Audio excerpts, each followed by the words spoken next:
Hey, you crazy tubers out there. How you doing? Thanks for checking out this video. Please be sure and hit the subscribe, hit the like, hit all those things because that's what I'm supposed to be telling you what to do. Anyway, check this out. So this is a crazy one, all right? North Carolina governor shares warning to Trump before his visit to Asheville. Asheville's in North Carolina, in case y'all don't realize this.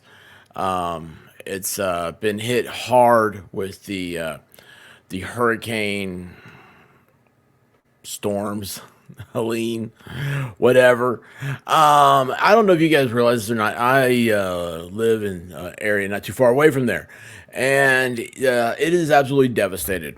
Okay, there's not the response that they want you to think, or you may think that you think, is not what necessarily is happening on the ground. There's still people without power. They're still finding people in trees. Okay, now I get this information from people that live on the ground. Okay, not the people that live in the trees, obviously, but no, no, these are people that live on the ground, live in the area. These are it's sad.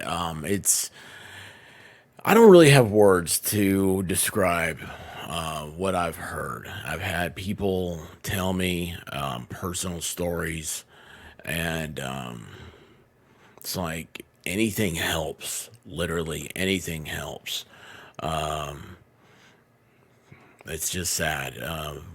This is 3 weeks going into it, and I'm still hearing that if you have a chainsaw, we have work for you. So if you want to donate your time, come on by. But anyway, let's read this because this is kind of funny to me. 26 people will remain unaccounted for in hard-hit North Carolina. I hear that those numbers may be a lot higher. We don't know yet. Weeks after the devastation unleashed by Hurricane Helene, officials said last week 92 people were unaccounted for. Hurricane Helene made landfall on September 26th, blah, blah, blah. These are people being reunited here. Okay, they're finding their neighbors and whatnot. At least 95 of Helene's fatalities were in North Carolina, officials said. Governor Roy Cooper called Helene the deadliest and most devastating storm in the state's history. After misinformation spread about recovery efforts and the availability of federal emergency management agency funds in North Carolina, Cooper stressed on Monday news conference that the deliberate disinformation and misinformation needs to stop. Okay, right here, let me explain a little bit about this, what is happening, what I'm understanding, what I'm hearing. So you have, they're saying this very key in this sentence. Misinformation spread about recovery efforts. And by the way, this is, who knows who wrote this? Who knows what their intent is? This is weird. People are weird about everything now. You have to have critical thinking with everything. Isn't that sad? I mean, you have to, if you're not involved in the thought process, you can't just listen to the words and just spit them back out. You have to listen to them and you have to think. Now, all these words make sense. Right here, we've got the availability of federal emergency management agency funds. Okay, so the funds they're saying are there. That's what that sentence means. It doesn't mean it's being distributed, and it doesn't mean it helps because there's nothing to help. They can't. There are no banks. There's no electricity places, and this is all going back. I don't know what it is today or the day that you're hearing this. Okay, but there's no way to get the funds, and when you get the funds, what are you going to do with them? There's no roads going in there. There's 400 bridges were wiped out, from what I heard. These are all things I've read reports on, okay? I'm not making this stuff up. I'm not trying to hyperbolize anything. I'm just saying, guess what? Maybe it ain't political. Maybe it's just ineptness, okay? And I dare say that how you vote based on this ineptness is not political. It's getting a better person for the job, because this is sad. This is absolutely beyond belief sad. I've never seen anything like it. This makes anything. If you go look up Katrina. Like I heard something said like there's like 1/10 the response Katrina had. Sorry. It's pathetic. It's absolutely pathetic.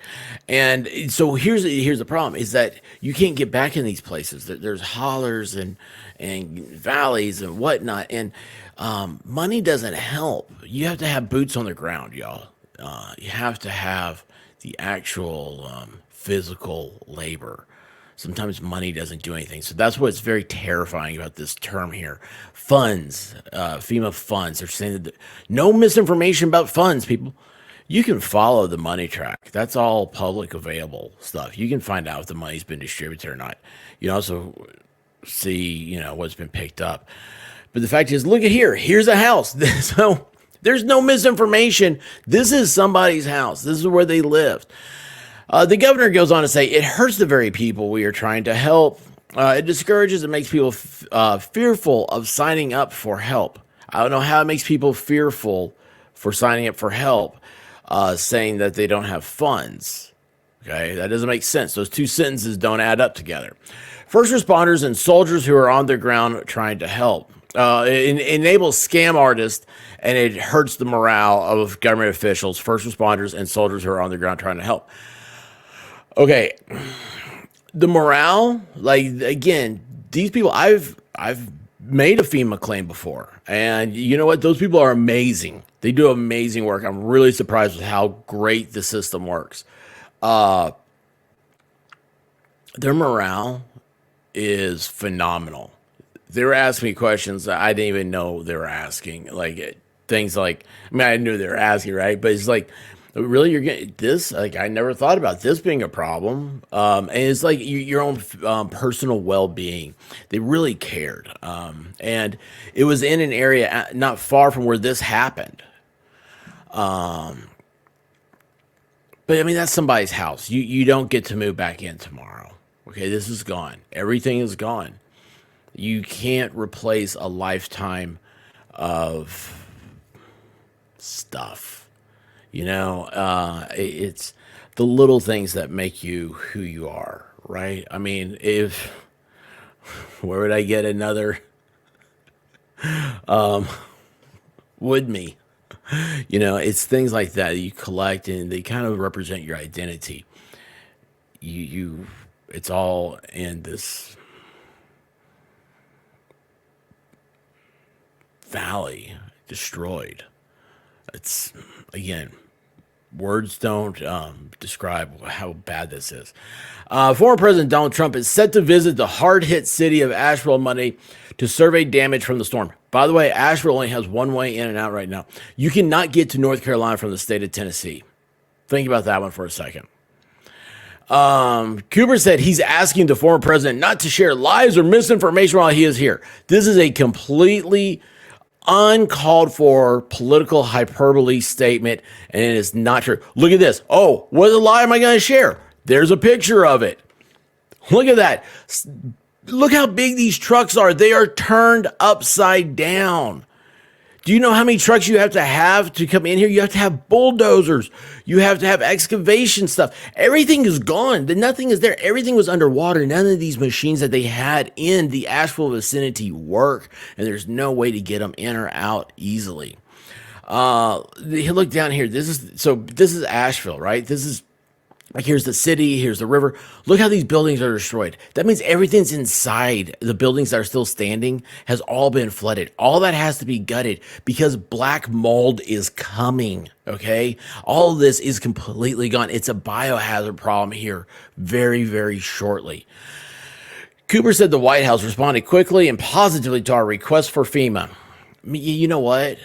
There was nobody there to help these people in the opening days.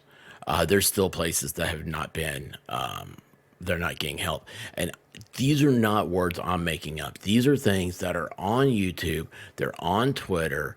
They're on Instagram. They're on TikTok. They're on Facebook. They're everywhere. People are putting their stories up. They're walking down the street saying, hey, look, this is what I'm showing you. This is right now. This is not a politician speaking. My name is Joe Blow or whatever, and this is what's happening. FEMA, which has had 1,400 staff on the ground, and registered 206,000 people for individual assistance and distributed 120 million directly to people in need. Okay, that's fine. But think about this, 1,400 staff on the ground. These are people that are processing. Okay, this is like going to the IRS, this is like going to the DMV. All right, that's what the FEMA is when they're saying that they have registered these people and all this other stuff for assistance. And these are things that are required. You have to do this before you make the claim to insurance. I mean, and there's people that they don't have insurance for stuff like this because you know what? Whoever thinks about the mountains flooding. As for long-term recovery, state and local government will be all in, along with the federal government, Cooper said. Cooper can't make those claims, but I mean, that's fine. That's great. I hope so. This is wonderful. It has nothing to do with Trump being there.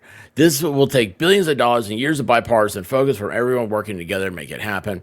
From new roads and bridges to public building to water supplies to people's homes.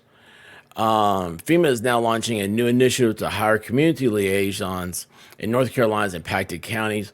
FEMA Administrator Dina Griswold said, okay, so it's just like when you see they're hiring people to do the census work, okay? Community liaisons. It's they're trying to get people to go out there and say, hey, listen, have you been affected? Let's get you help. But now think about Katrina. They came in with buses. They repopulated the entire city of New Orleans. I mean, think about that. They evacuated everybody. And I mean, there's still homes in New Orleans that have blue tarps on them from FEMA. There's still trailers unclaimed from FEMA. I don't know. I don't know what to say. We know that so many people have temporarily lost their jobs. We know that others just want to be able to give back, and we want to be able to help keep people in these communities while they recover. So these new community liaisons are going to work alongside us at FEMA to make sure they are the local voice, the trusted voice in our community, and they can share with us the local considerations and the concerns so we can include them as part of the recovery. They're going to be embedded in every county, working directly with the county administrators, mayors, community officers, concerned. So this is like, even though they come in to get the preachers, the people that are the community voices, the people that do volunteer work, the activists of the community. That's who they're looking for, and which is very much needed. But none of this happens to do with what this whole article is talking about. Look at this. The whole article. North Carolina governor shares warning to Trump before his visit to Asheville. I'm not even so sure there is a warning to Trump. And I can't believe that the way that they would even write this. This is shameful. This is horrible. ABC News. This is why you have a problem with anybody having faith and stuff. Guys, stop being part of the problem, okay? There is a major, major problem here in North Carolina. Let's do something as Americans. Let's fix it, okay? It's not a hard thing to do. It's, man, it's just,